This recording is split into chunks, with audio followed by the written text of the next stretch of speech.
Bien, enfin, je suis ravi d'être parmi vous et je vous remercie tous de cette invitation.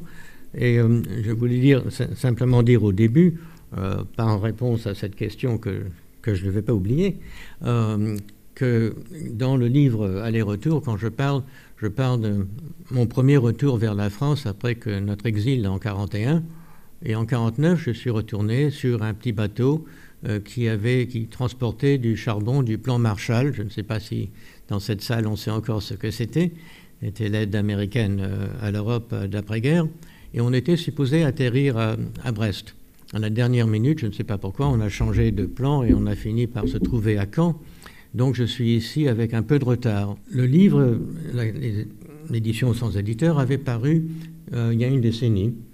Et je parlais de la concentration de l'édition aux États-Unis et en Angleterre. Les deux pays avaient une évolution très semblable, à tel point qu'en Amérique, 80% des livres venaient des 5 plus grands groupes et qu'on changeait, j'en parlerai un peu plus tard, énormément les catalogues à cause de ça. Et depuis, naturellement, ce qui s'est passé en France va tout à fait au-delà de ce qui s'est passé dans les pays anglo-saxons, sauf qu'on n'en parle pas en France.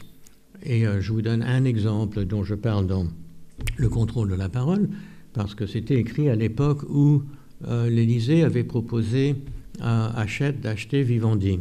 C'est qu'une fois qu'ils ont fait faillite, l'Élysée voulait que Hachette les achète, et c'est seulement Bruxelles qui les a empêchés.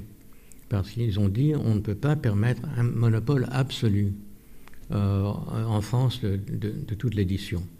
Alors on a permis à Hachette, malgré ça, d'acheter 42% des éléments les plus rentables de Vivendi, mais ils n'ont pas pu acheter 100%. Et la question alors c'était que faire du reste de cette maison importante. Et alors, à cette époque-là, on a cru voir une solution dans le baron de la Cellière, chef des investissements Wendel, qui a dit, tiens, on s'intéresse beaucoup à la culture, on va acheter tout ça. Et Wendel, normalement, exigeait une rentabilité de 25% sur tous les investissements. Alors, on aurait pu se demander pourquoi voulait-il acheter des maisons qui pouvaient à peine gagner 10% par an. Mais on n'a pas posé la question. La presse lui a pris sur parole quand il a dit « nous ne sommes pas là pour revendre la maison dans quelques années ». Non, certainement pas. On est là pour 10 ou 15 ans. Donnez-nous votre confiance. Et les autorités anti-monopole du gouvernement, sans doute, l'ont pris sur sa parole. On n'a pas demandé une signature disant « je suis là pour 10 ou 15 ans ».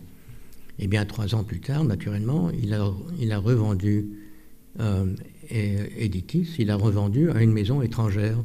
Donc exactement ce qu'on voulait éviter en lui avant permis au début d'acheter la boîte.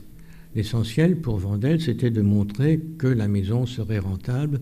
Et la minute qu'ils ont atteint 11,9% de rentabilité, ils ont pu le vendre. Ils ont pu le vendre à quelqu'un d'autre, le groupe Planeta, même si les conditions qui avaient permis cette rentabilité étaient tout à fait éphémères. Je ne vais pas en parler en détail, mais ils ont roulé Planeta en leur montrant une maison qui semblait beaucoup plus rentable qu'elle ne l'était. Donc Wendel n'a dû qu'investir seulement 350 millions à peu près. Ils ont vendu le tout pour 1 milliard. Donc ils ont fait 300% dans 3 ans. Ça montre donc que l'édition peut encore être très rentable, mais pas en publiant des livres, naturellement. Ça, c'est beaucoup trop vieux jeu. Il faut acheter des maisons et les revendre aussi vite que possible, d'une manière aussi osée que possible. Et nous avons maintenant une situation en France où donc 1/3 de l'édition française est entre les mains d'un des grands monopoles espagnols, le groupe Planeta, et naturellement, personne ne sait ce qui va se passer. Parce qu'il n'y a aucune garantie. Ils peuvent demain, s'ils veulent, fermer la découverte, ils peuvent fermer Lafon, ils peuvent faire ce qu'ils veulent. Il n'y a aucune condition sur des ventes de ce genre. Et c'est comme si les lois contre les monopoles n'existaient pas en France, et à vrai dire, ils n'existent pas. Et il y a quelques années, Le Monde a fait une étude de la rentabilité des grandes maisons françaises. c'était autour de 3%. 3-4%. Gallimard ne faisait, je crois, qu'à 1% à l'époque. Donc, si vous avez un compte en banque à la Poste, vous gagnez plus que si vous avez une maison d'édition. Mais on voulait pouvoir encore publier les livres qui vous plaisaient, qui vous semblaient importants, et d'assurer leur pérennité en gagnant de l'argent avec les quelques livres, et c'était seulement quelques livres, qui se vendaient très bien. Quand je dirigeais pour une trentaine d'années les éditions Panthéon à New York, qui faisaient une partie d'un grand groupe, si on était propriétaire de journaux, on gagnait 26% par an à cause de la publicité. Alors quand le groupe Random House a été acheté par le groupe Newhouse, qui se spécialisait dans la presse, dans Vogue, dans des journaux, etc., leur logique disait très simplement, mais si on gagne tellement d'argent dans les autres endroits, il faudrait gagner autant chez vous. Donc ce problème s'est posé pour nous d'une manière assez dramatique à Panthéon, parce que bien qu'on était rentable, on était certainement en publiant Sartre et Foucault et Duras et des gens comme ça, on n'allait pas gagner 15% par an. On gagnait assez pour équilibrer, mais c'était impossible de gagner autant d'argent. Et quand on nous a demandé de faire ça, mes collègues et moi-même ont décidé que c'était impossible, ça ne valait pas le coup de rester pour voir ce qui allait se passer. On a tous démissionné ensemble. Et pour nous, c'était très clair qu'on avait affaire avec une nouvelle idéologie, une idéologie de la rentabilité, où on nous disait il faut que chaque livre soit rentable, il ne faut pas d'exception, et si vous voulez publier Foucault, oubliez-le. Et c'était ça que j'appelle la censure du marché, parce qu'on établissait dans les grandes boîtes, comme on le fait en France actuellement, un système de contrôle où les gestionnaires, les jeunes gens qui viennent de HEC, etc., demandent d'avance, avant qu'on puisse accepter un livre, quelle est la rentabilité que vous prévoyez. Et c'est ça la question que je crois qu'il faut poser ici et dans d'autres pays, n'est-ce pas, qu'il y a énormément de secteurs culturels, que ce soit la presse, que ce soit l'édition, que ce soit même les libraires, où on ne peut plus gagner l'argent qui est suffisant pour les gens qui normalement auraient investi. Parce que si on vous dit oui, très bien, on espère équilibrer, où on va gagner 1 ou 2%, pour la plupart, c'est pas seulement Wendel, ce sont les banques, les autres qui diront mais c'est de la blague, c'est de la foutaise, on ne peut pas travailler comme ça, il faut gagner beaucoup plus. Et naturellement, on a vu dans l'année dernière la crise qui venait quand on gagnait beaucoup plus. En quittant Panthéon, que comme j'ai dit, j'avais dirigé pour une trentaine d'années, on a commencé une maison à but non lucratif, donc un groupe associatif qui maintenant, après presque 20 ans, a publié un millier de bouquins, dont certains ont gagné beaucoup d'argent et la plupart n'ont pas gagné d'argent du tout, et dont je dirais 95% des livres n'auraient jamais été publiés par des grandes maisons commerciaux aujourd'hui, parce que le fichier qu'on leur ait préparé d'avance aurait dit mais c'est de la folie pure.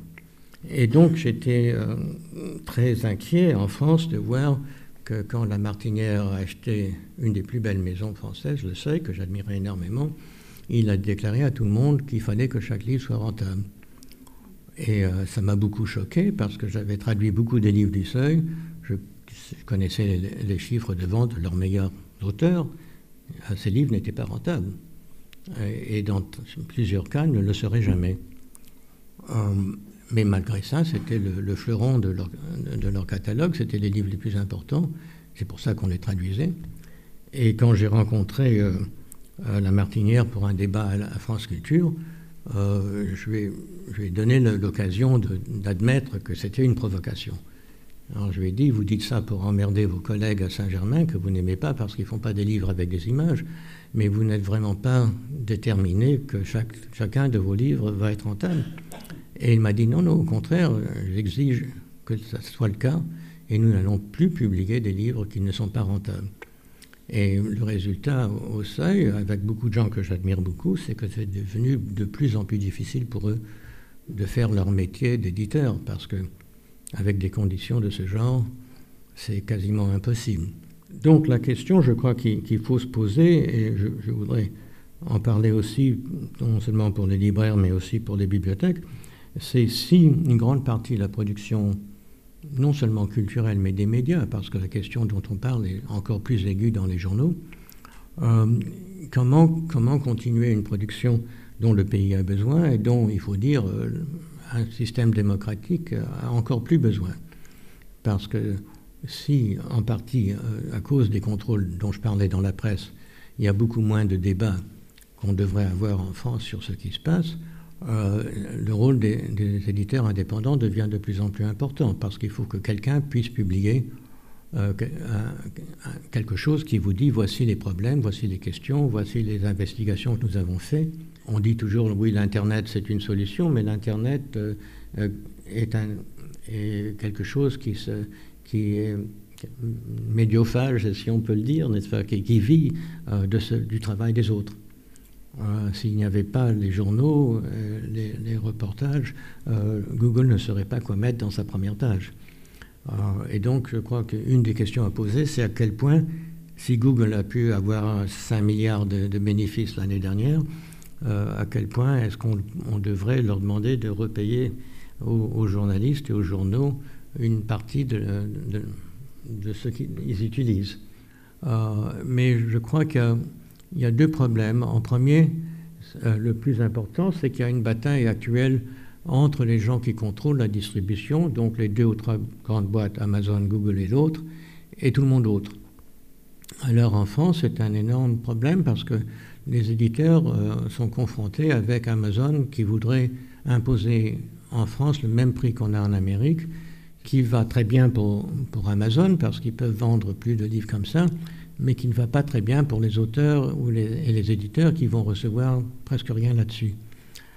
Donc, dans tous les domaines, les gens, et on voit ça dans la librairie, les gens qui contrôlent les réseaux de distribution veulent contrôler le reste. Donc, la question de la contrôle de ce mécanisme est très, très important. Et en France, c'est devenu naturellement un débat autour des bibliothèques avec la numérisation. Tout ça est essentiel, il faut que ça arrive, mais dans quelles conditions et avec quel contrôle? Et merci à vous, vous êtes un très bon public. Merci. Merci. Oui.